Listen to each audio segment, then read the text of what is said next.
We're at Gamescom 2016 catching up on Halo Wars 2, and well, for those who've been living under a rock, Halo Wars 2, what is it? So Halo Wars 2 is the follow-up to Halo Wars, the one of the best RTS titles that ever came out on a console. So, first question, coming into this franchise, what was it like? What sort of, when that sort of thing, because it's not something you probably thought about before it actually came to sort of be proposed, right? I can't imagine that you were thinking that this is might be something we get to do. Well, so Creative Assembly have a fantastic history and a track record of making really great RTS titles. You will have heard of the Total War series on PC. And that's one of the main reasons why 343, the guardians of the Halo franchise, came to speak to us as a studio and saw what we could do on RTS. And it was a really exciting opportunity for us to look at what Halo Wars, the original, did and how it introduced fantastic control mechanisms to allow you to control an RTS on a console. And we wanted to take that, build upon that, tweak it and improve it where we could, but also add new units, new features, new modes, and a whole new race. I think that's one of the first misconceptions about this, was that it's going to be Total War Halo. Anything like that's not the case at all. No, absolutely not the case. Total War is a fantastic game and has a very loyal following, but Halo Wars is a very different game. It's not a traditional RTS title. It's an RTS that runs fantastically well both on the Xbox One and Win 10.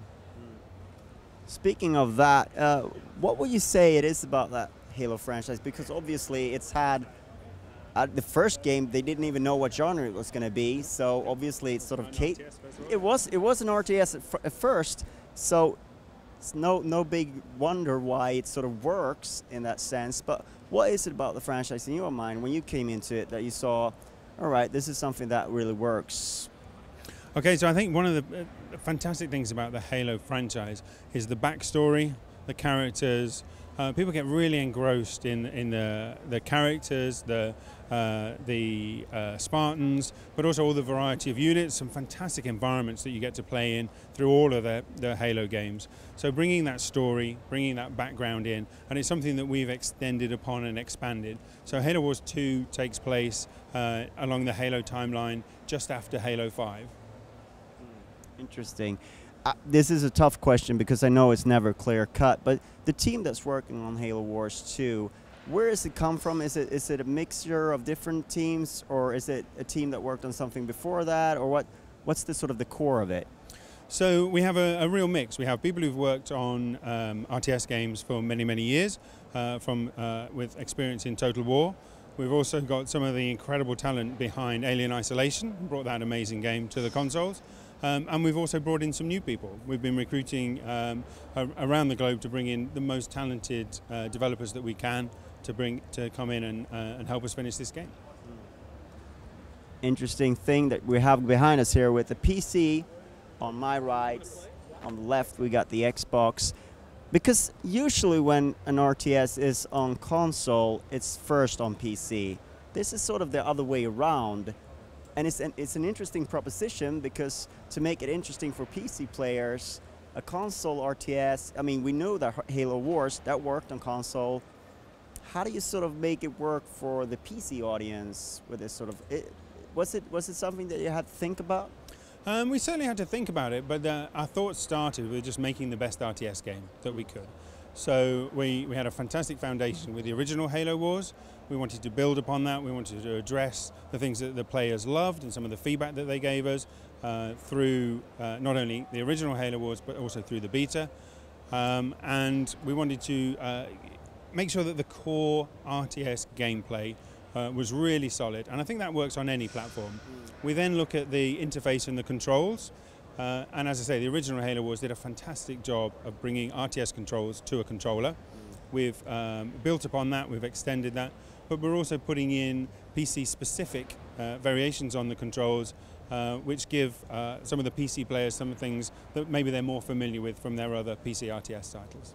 I could imagine also that they want a sort of a almost a more precise control over a unit. They want to have that ability to micromanage on a different level than a console player per se.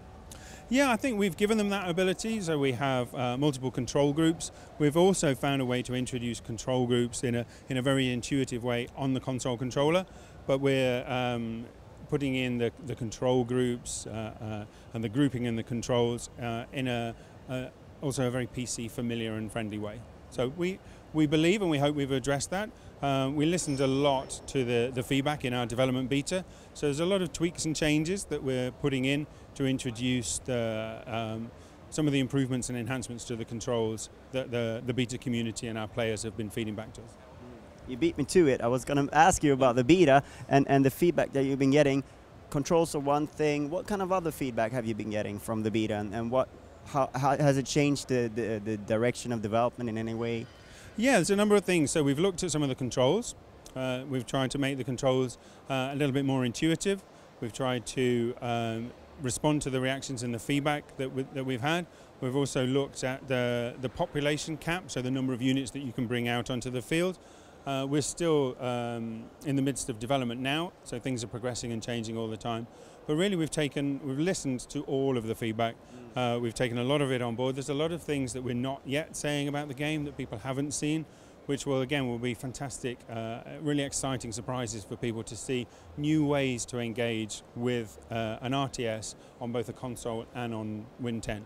So yeah, the player feedback has been absolutely fantastic. It's one of the things that really drives my passion in the games industry, is making sure that the mark that I try and leave on a game is to reflect the fact that we've listened to and responded to the players out there. So we're making this game for the players.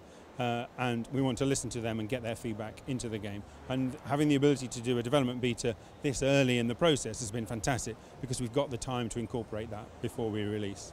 Yeah, I was thinking about that, because it is still quite rare that you get this early on in development, in this sort of AAA big budget development. Of course, we have early access and stuff like that for some certain games, but that may not be an option. But how do you feel about that sort of opportunity? I think it's fantastic. It's something that our really close partnership with 343 and Creative Assembly, it's something that we've always wanted to do. It's to get the game out there, putting into the hands of the players, see their excitement, see what they enjoy, see the areas where they give us the feedback and say, hey, why have you done it this way? Can we tweak it in this direction? So it's something that both of us in this partnership really wanted, had a strong opinion that we wanted to get that out there as early as possible.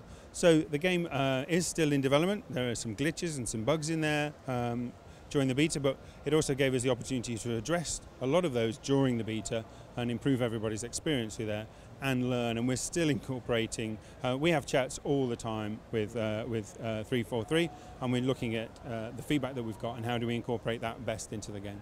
Yeah, I can imagine that going over all the feedback that's been dropped.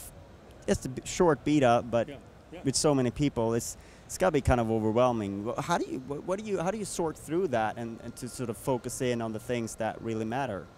So it's really interesting. So we look at both the volume of feedback on similar topics, so what's really generating a lot of discussion, but what we found, there was a lot of backwards and forwards amongst the community themselves, discussing and saying, well, this would be a cool idea, hey, well, what if we did this, or what if we tried that? So that's makes up a large percentage of the feedback that we get, but we also love searching for those little nuggets hidden away deep in some forums where somebody said, hey, what about this? And we look at it and go, yes. Now that's a fantastic idea, and we try and incorporate those either into the title now or into the future expansion plans. It is interesting, and you mentioned that you'd still have some time to go. Yep.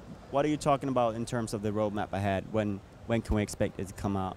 So the game launches in February 2017 on both Xbox One and Win 10. Thank you so much for your time. Okay, cool. Thank you. I know